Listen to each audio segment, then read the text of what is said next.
My name is Riley. I'm 26 years old, and until 18 months ago I thought I knew exactly who I was. One family, one history, one truth. I was wrong. It started with a photograph. A face on a screen that stopped everything. A stranger, except she wasn't a stranger. She had my nose, my jawline, my exact eyes staring back at me like a mirror I never knew existed. My hands were shaking. I couldn't breathe.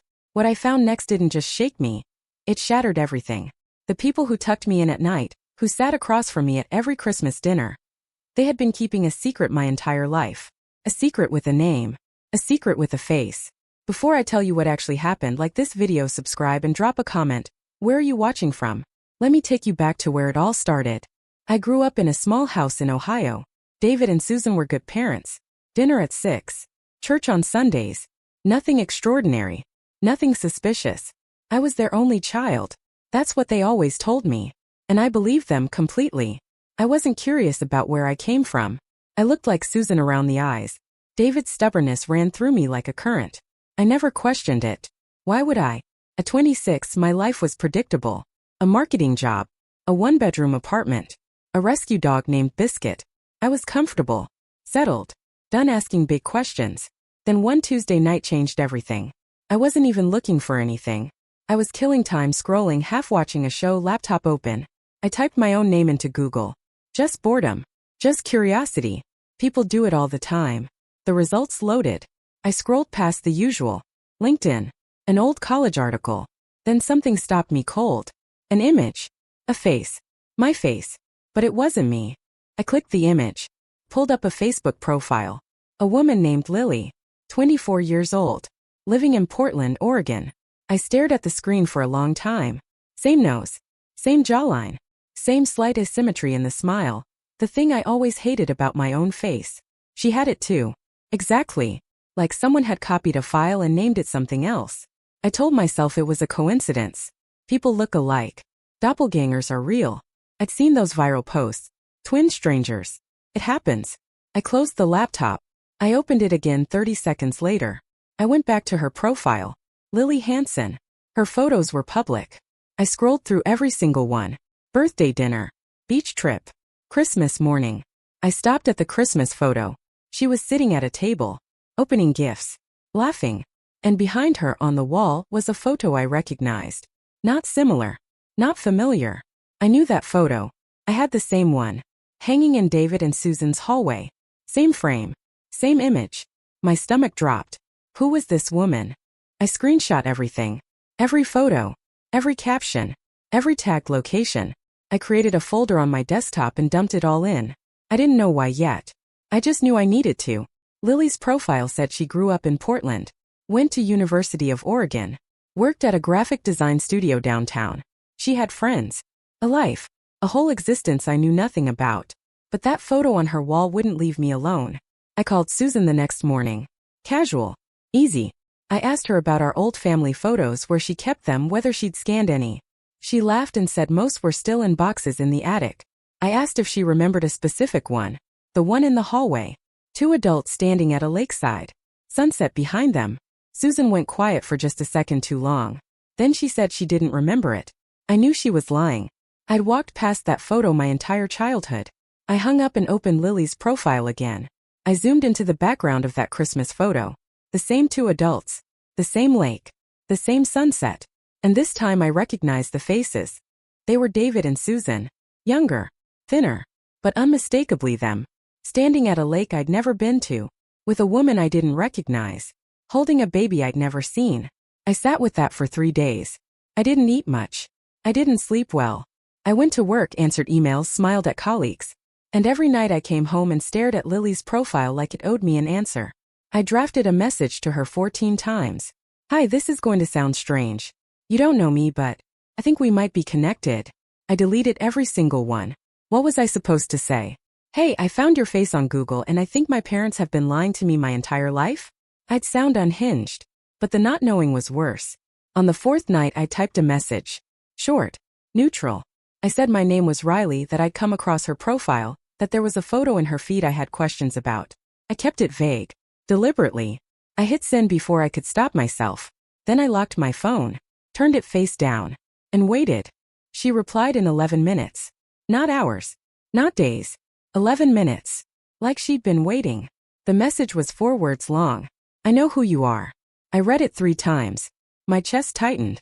I typed back immediately. What do you mean? How? We've never met. Her next message took longer. 20 minutes. I watched the typing bubble appear and disappear twice before the text finally came through.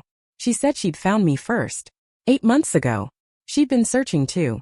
Just hadn't known how to reach out. She said her mother had told her something years ago. Something she'd buried and tried to forget. That she wasn't an only child. I stood up. Sat back down. Read it again. Lily said her mother, a woman named Carol, had given up a baby girl before Lily was born. A closed adoption. No contact. No records shared. Carol had never spoken about it again. Until one night, drunk on wine and old guilt, she told Lily everything. The baby's name. The state she was placed in. The couple who took her. I already knew what was coming. But seeing it typed out in black and white made it different. Made it real. I called David that night. No small talk. No warm-up. I asked him straight, did they adopt me? 7 words. Flat and direct. The silence that followed was the longest of my life. Then he said yes. Just that. Yes. No explanation. No apology. Like he'd been rehearsing that single word for 26 years, and finally ran out of places to hide it. I asked why they never told me. He said they were going to. When the time was right. I asked when exactly that was because 26 years felt like a long time to wait for the right moment. He didn't answer. I asked about Carol. He went quiet again. Then he said that name wasn't something he could discuss without Susan present. I told him to put Susan on the phone. Susan cried immediately. Before I even said a word. Like guilt had been sitting in her throat for decades and my voice finally broke it loose. She confirmed everything. The adoption. Carol. The closed records. She said they loved me. That it didn't change anything. I told her it changed everything. I hung up. Lily messaged me 20 minutes later. She said Carol wanted to talk. And then she sent me a name I didn't recognize. Daniel Mercer. My biological father. Daniel Mercer. I Googled him before I even put my phone down. 53 years old.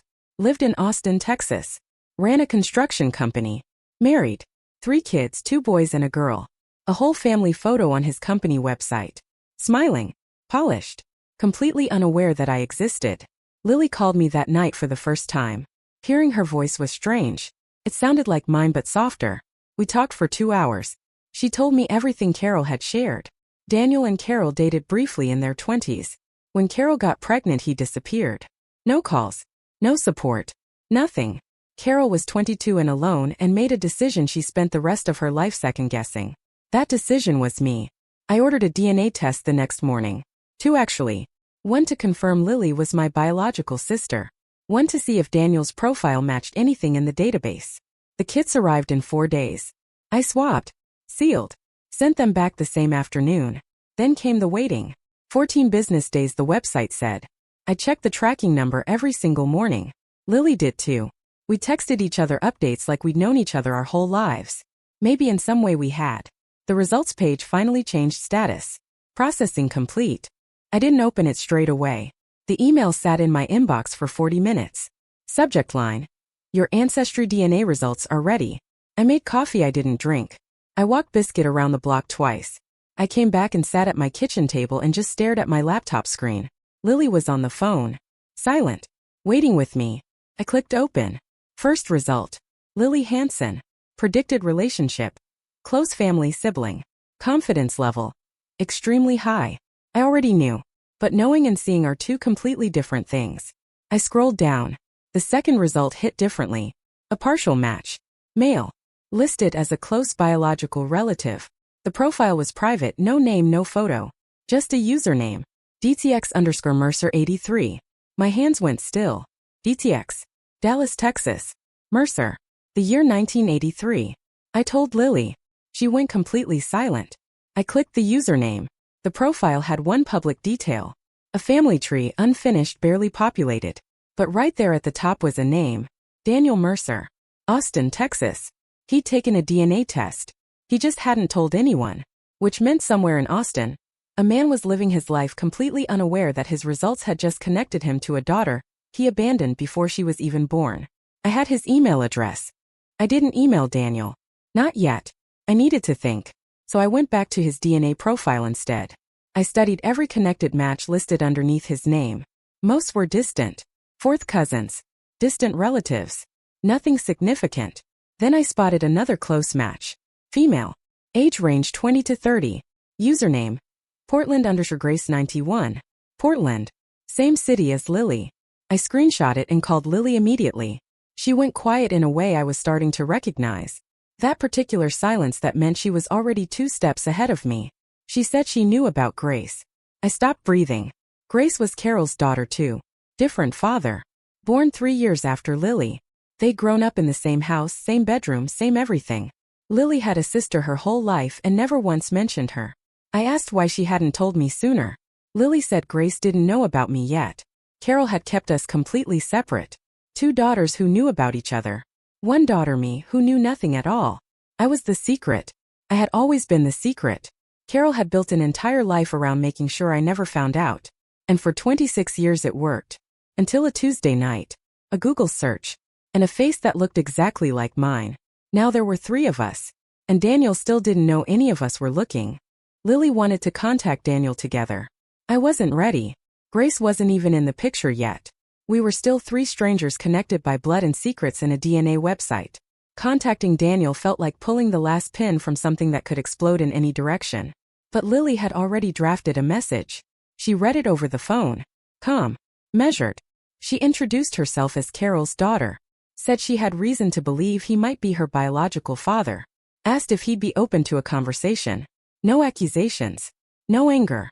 Just words reaching across 26 years of silence. I told her to wait. She sent it anyway. 48 hours passed. Nothing. I checked my DNA matches every morning. Grace's username kept appearing in my suggested connections. I still hadn't reached out to her. On the 3rd day Daniel replied. He said he didn't know what she was talking about. Wrong person.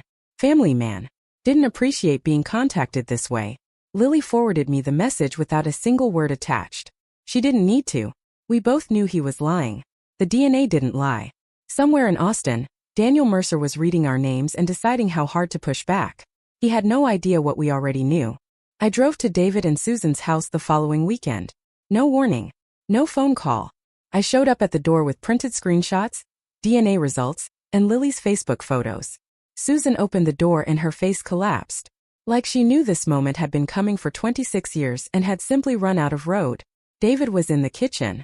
I laid everything on the table. Nobody spoke for a long time. Then Susan started talking. Once she started, she couldn't stop.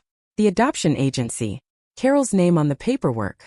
The agreement that contact would never happen. She said they chose me. Fought for me.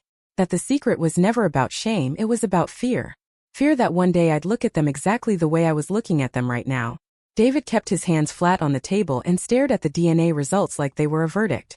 I asked one question. Did they know about Lily? Susan closed her eyes. Yes. They had known about Lily for 3 years. Carol had contacted them. Asked if I knew anything. Susan said no and never told me. Picked up my folder. Walked to the door. David called my name once. I didn't turn around. I sat in my car outside their house for 20 minutes. Didn't cry. Just breathed. Watched the front curtain shift, Susan checking if I was still there. I started the engine and drove home. That night Lily called. Grace had finally been told about me. Carol sat her down and explained everything. Grace didn't take it the way Lily had. She was angry. At the silence. At being kept from a sister she never knew existed. I understood completely. We had a 3-way call, me, Lily, Grace, for the first time. Awkward. Emotional. Grace had my laugh. Lily had my hands. 3 women built from the same starting point, shaped by completely different lives. Daniel responded again. A lawyer's letter. Formal. Cold. Denying everything. We forwarded it to our own lawyer. That battle isn't over. But here's what is over. The version of myself that believed the story she'd been handed. Riley, the only child. Riley, who never questioned anything. Gone. What's left is harder. More real. 3 sisters who found each other through a Google search, and a face that wouldn't let me look away. I don't have all the answers yet.